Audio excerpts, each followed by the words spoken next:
大家好，欢迎来到听书学史。为什么许多人会因为金钱而感到困扰呢？答案是因为他们缺乏关于金钱和工作方式的知识。学校的课程从来没有涉及到金钱和工作方式。在这个变化迅速的时代，从父母那里学到的关于金钱和工作方式的知识也正在变得过时。父母曾经传授的成功法则和职场规则正在迅速地被改写。正因为如此，作者希望大家停下来认真思考，这种想法真的正确吗？人生的方向取决于你听谁的话，你必须自己选择要听谁的建议。如果你听父母的话，你就会变得像父母一样；如果你听朋友的话，你就会变得像朋友们一样；如果你听前辈或老板的话，你就会变得像前辈或老板他们一样。因此，你必须倾听你理想中的人的建议。你现在所向之人，是那些正在实现自己理想的人吗？是那些过着自己理想生活的人吗？你是否憧憬成为那样的人呢？就像作者一样，他现在过着自由自在的生活，但这并不是一开始就是这样的。在他刚开始工作的几年里，每个月拿到薪水后，到了27号的信用卡还款日，几乎就没钱了。他的工作充满了加班，几乎没有时间为自己花。然而，通过向懂得金钱和工作方式的人学习，作者才得以改变。听谁的建议是非常重要的，而金钱和工作方式之间的关系是无法割舍的。事实上，大多数人在学习之前都误以为这很难。其实，这和运动或者学习没有什么不同。无论是棒球、足球，还是数学和语文的学习，只要有人好好的教你，你只要努力练习，就一定能掌握。同样的道理，只要认真学习关于金钱和工作方式的知识，每个人都有能力让自己过上幸福的生活。现在，我想先告诉你一件重要的事情，那就是，即使我们努力工作，也不能变得富有的真正原因。这个原因就是收入与能力并不成正比，而是取决于工作方式的不同。现在说了这么多，可能你还不太理解，让我具体解释一下吧。举个例子，作者以前的同事非常优秀，比作者工作能力强得多。然而，尽管他憧憬着像作者一样过着自由自在的生活，但却无法创业，而是不得不每天工作来偿还房贷。他虽然羡慕作者，但却在忍受着每天不停的工作。如果能力决定收入和生活方式的话，那他应该是一个赚钱多、过得幸福的人才对。但为什么他并没有变成这样呢？答案就是能力和收入并不成正比。大多数人都认为，只要有了能力，收入就会增加，生活方式就会变得幸福。但事实上，能力和收入并没有直接关系。那么是什么造成了收入差距呢？那就是工作方式的不同。在一个认真工作、全力以赴、拥有资格的企业里工作，和拥有足够时间和金钱的富裕生活，是两个不同的问题。我们必须要明确这一点。比如说，假设你在便利店打工，无论你多么努力工作提高能力，时薪最多也就1500日元左右，一天工作20小时以上，才能勉强达到月收入100万日元的水平。在便利店打工这种工作方式下，这就是极限了。极限已经被设定了。根据上市公司的财报显示，那些在大公司工作的人的平均年收入大约是620万日元。在大公司工作并不意味着收入会增加，现实并不像人们想象的那么美好。工作方式决定了我们将要过上怎样的生活。接下来，让我们来解释一下这个社会赚钱的机制，这也是作者要强调的。作者说，只要了解了社会赚钱的机制，就能看清楚工作方式的答案。首先，我们需要确认一下自己的收入是来自流动收入还是存量收入。收入的获取方式大致分为两种，一种是流动收入，另一种是存量收入。比如说，公司职员每个月工作，然后领取当月的工资，这种将时间换成金钱的方式就是代表性的一时性收入，称为流动收入。相反，有些人是通过系统从中获取收入的，比如房地产或者经营业务，他们的时间投入和收入并不成正比。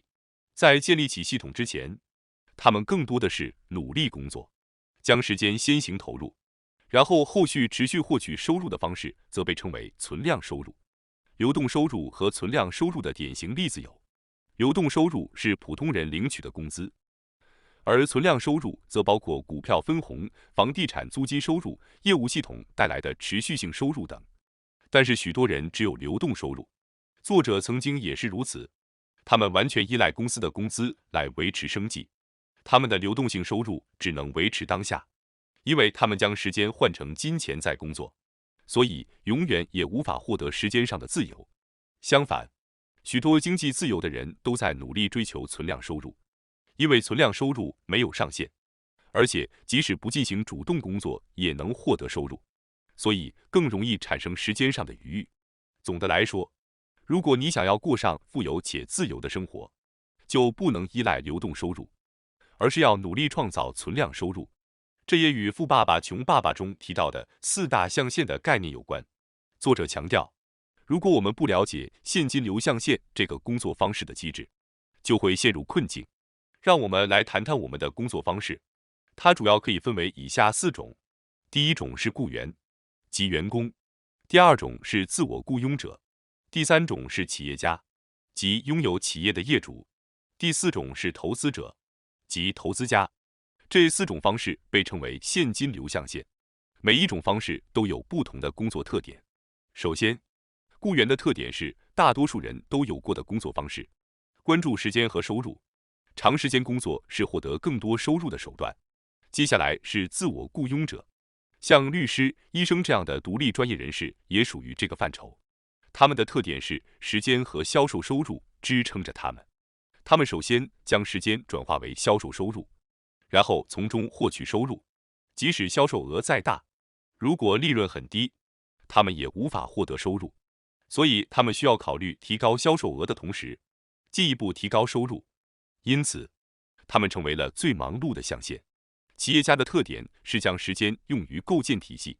确实，建立体系需要一定的时间，但一旦体系建立完成，通过委派工作给员工或者合作伙伴，就能获得收入，从而实现后来的经济自由。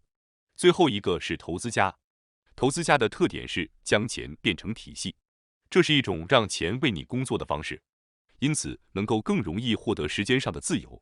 然而，这需要有大量的资金作为起始资本。上面我简单讲解了4大象限的特点，恐怕许多人现在都是公司的员工吧。也许有一些人是在餐饮业、销售业或者作为自由职业者的工作者。这2种情况的共同点是将时间换成了金钱。换句话说，如果不投入时间工作，收入就会变为0。相比之下，企业家和投资家通过建立体系，可以获得收入而不必花费太多时间。如果你想同时获得金钱和时间的自由，那就必须成为企业家或者投资家。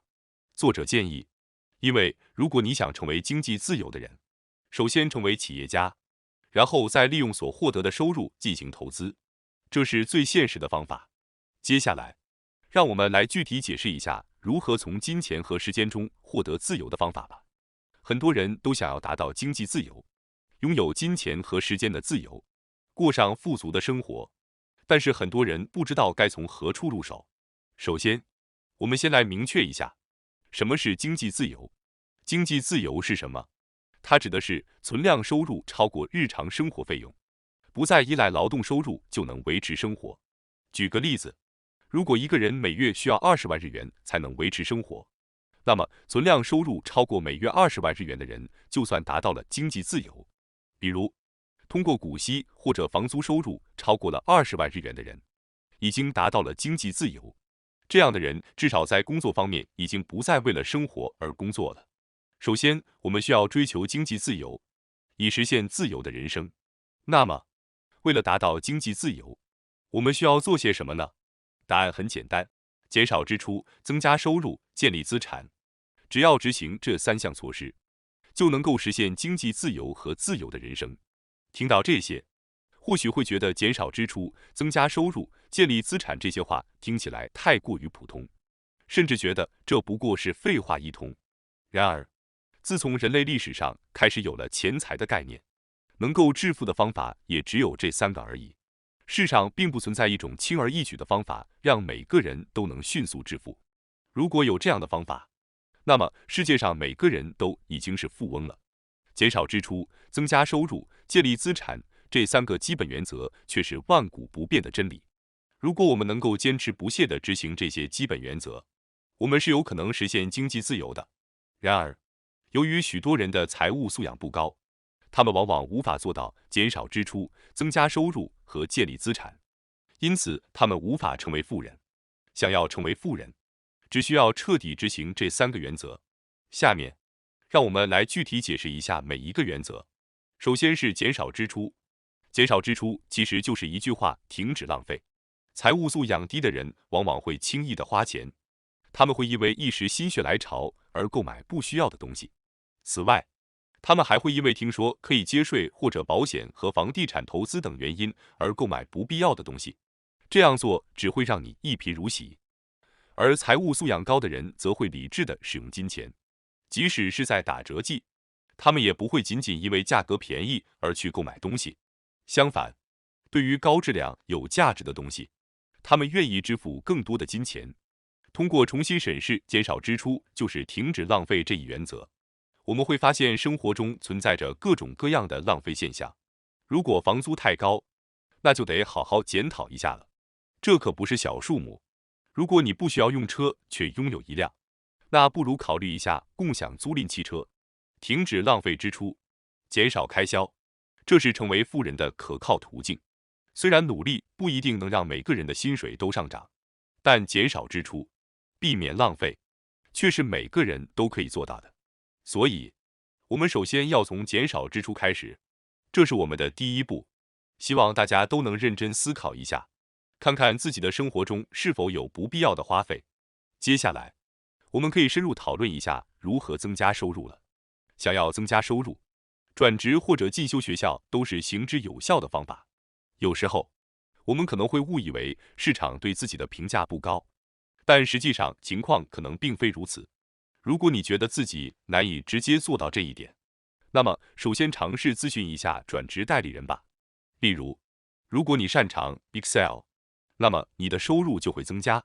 或者你可以询问取得某种资格证书后预计能获得多少收入等等，你应该可以得到具体的建议。不要被别人决定你的价值，而是要自己来决定自己的价值。让我们自己来进行价格谈判吧。接下来，让我们谈谈第3步，如何建立资产。如果你已经成功的减少了支出并增加了收入，那么就可以进入创建稳定收入的资产的阶段了。重要的是要借鉴那些已经取得实际成果的人的经验。人生的方向往往取决于你向谁寻求建议。许多人在这种资产建立的过程中会选择错误的人作为咨询对象，比如父母、恋人、亲密朋友，甚至是不成功的人。你应该只听取成功人士的意见。我知道许多人都想尽快建立资产，但首先请按照这个顺序进行，先从重新审视支出和收入开始吧。通往经济自由的路是非常简单的，减少支出、增加收入、建立资产。然而，并不是每个人都能坚持执行这3步。因此，作者强调了选择导师的重要性。如果你想成为一名企业家或投资者，那么借助他人的力量是不可或缺的。靠自己的力量无法完成一切，而且为了取得更大的成就，你需要了解自己不知道的事情。这就是为什么需要导师的原因。你有没有一个可以称之为导师的人呢？为什么导师如此重要呢？比如，学习茶道、花道、柔道等的人都知道，你总是需要向该领域的专家学习，因为这比自学要快得多。即使不是专家，当你想要学习某项技能时，最快、最有效的方法就是找到一个导师，然后全盘模仿。如果你想成为一名企业家或投资者，那么尽情地依靠他人吧。虽然我知道有些人可能会觉得在自己的周围很难找到那样的出色人才，毕竟在过去的人际关系中，这确实有些困难。但是你可以通过建立新的人际关系来解决这个问题。你听说过6度分隔理论吗？即使你完全不认识某个人，通过6个中间人，你也可以找到他。因此，如果你觉得你周围没有出色的人才，那么可能你会发现，与这些人建立联系其实并不那么困难。此外，现在即使完全不熟悉某人，也不难与之取得联系。虽然是否能得到回应另当别论，但极端情况下，你甚至可以联系到总理。现在网络论坛等也很流行。如果你想要与某人建立联系，只要加入他们的网络论坛，通常都会有定期的线下聚会。只要你加入并打个招呼，你就有可能与他们成为朋友。首先确定你想要学习的导师或师傅，然后选择与之联系。除了选择导师之外，作者还推荐参加研讨会。人是受环境影响的动物，新的环境会塑造你与什么样的人交往，你会成为什么样的人。这是一个众所周知的道理。你周围的人无论收入多少，你花在他们身上的时间平均值就会成为你自己。作者建议你参加与你所追求的象限有关的研讨会，因为在这样的场合，大家都会以追求相同的象限为常态，自然而然的，你也会成为其中的一员。当你进入一个学校时，大家普遍都追求升学，那么你也会自然而然地追求升学。这个说法可能有些理解起来有点难度，但坦白说，这确实是一个非常常见的情况。无论人们走到哪里，都会受到环境的影响。如果你去了新的学校，那么学习就是一件理所当然的事情，因为你处在一个鼓励学习的环境中，所以你会自然而然地开始学习。如果你加入了那些志向成为企业家或投资家的人的圈子，那么成为企业家或投资家就会成为你的常态。我认为最简单的成长方式就是投身于一个能够促进你成长的环境中。现在，不仅可以参加研讨会，也可以加入在线社群等，都是不错的选择。到目前为止，你已经选择了导师，参加了研讨会，结交了新朋友，逐渐积累了知识。如果你是这样的人，那么请务必踏出改变象限的第一步。这可以是投资，也可以是创业，重要的是要行动起来。人不是因为能做而去做，而是因为去做了才能做到。在迈出第一步时，我想告诉你一件重要的事情，那就是在不至于丧命的范围内，尽量冒更多的风险。即使你不小心欠下了巨额债务，甚至破产了，也可以从零开始重新开始。没有风险就没有回报。好了，无论你选择追求哪个象限，我想告诉你一件绝对要做的事情，那就是要成为自己的媒体。成为媒体意味着拥有信息传播能力。在信息化程度越来越高的今天，拥有信息传播能力，无论在哪个象限都是非常有价值的。如果你想成为一名企业家，并想销售产品，如果你拥有信息传播能力，那么你就可以起到广告的作用，从而销售产品。即使你是一名投资者，如果你有信息传播能力，那么你就可以与知名人士取得联系，可能会得到一些书中没有写的有用的生活信息。即使你不能得到那样的珍贵信息，通过与类似的投资者朋友建立联系，你也可以逐渐成长为更加专业的投资者。无论你追求哪个象限，信息传播能力都是一个强大的武器。所以，作者建议无论如何都应该开始信息传播。最后，我总结一下这3个要点。第一点是经济自由，意味着你的被动收入超过了日常生活费，你不再依赖于劳动收入就可以生活。要实现经济自由，只需要执行3个简单的步骤：减少支出、增加收入、建立资产。第二点是要实现经济自由或过上富足的生活，首先要选择一位导师，然后参加研讨会或社群，结交朋友，关注市场，并在长期内尽可能多的冒险。第3点是，无论你追求哪个象限，信息传播能力都是一个重要的武器。感谢大家收看今天的节目。如果你喜欢我们分享的内容，记得点赞、订阅并开启小铃铛通知，第一时间获取我们的更新。在下次的节目中，我们将继续为大家分享更多有益的书籍。